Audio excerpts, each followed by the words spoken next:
Après tant d'années hors du pays qu'il a vu naître pour des raisons de troubles sociopolitiques occasionnant la guerre civile, Prudence Tati reconnaît et avoue qu'elle reprend une nouvelle histoire avec sa terre natale.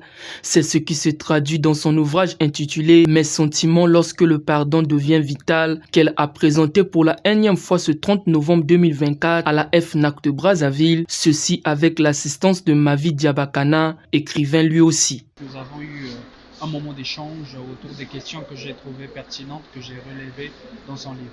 Alors c'est un récit autobiographique qui retrace son parcours et dans ce livre, elle revient sur les événements tragiques que notre pays a connus, qui ont affecté son enfance et qui ont défini la personne qu'elle est aujourd'hui.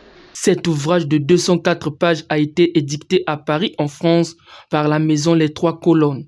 Il est subdivisé en 7 chapitres qui retracent les moments vécus par celle-ci pendant toutes ces années hors de son pays d'origine. La haine, le pardon et l'amour sont les messages fondamentaux de ce livre qui est le premier bébé de cette écrivaine congolaise. Tout à l'heure, j'ai insisté sur l'immaturité et de la maturité dont je fais preuve aujourd'hui.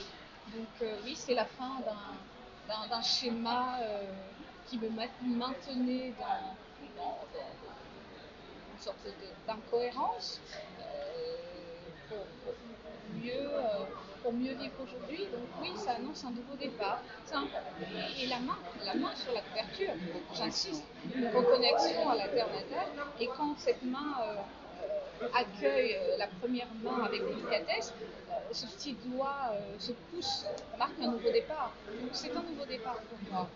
Dans ce livre, je m'adresse à la femme, comme vous voulez le dire, aussi bien aux jeunes hommes. Les lecteurs auront l'occasion de découvrir ce que je dis dans ce passage, mais j'interpelle la jeune fille dans ses sentiments aussi, dans ses rapports avec l'humain, la société, mais dans son rapport avec l'homme. Prudence Tati est née en République du Congo. Elle a vécu pendant plus de 20 ans en Europe, précisément en Belgique, qui est sa deuxième patrie. Elle est juriste de formation et a aussi fait ses études dans le domaine des sciences. Rappelons que cet ouvrage, bien qu'un récit autobiographique, il aborde aussi les questions universelles de l'humanité dans un contexte personnel. Ce livre exprime bien sa reconnexion avec sa terre natale après une longue période de déconnexion totale.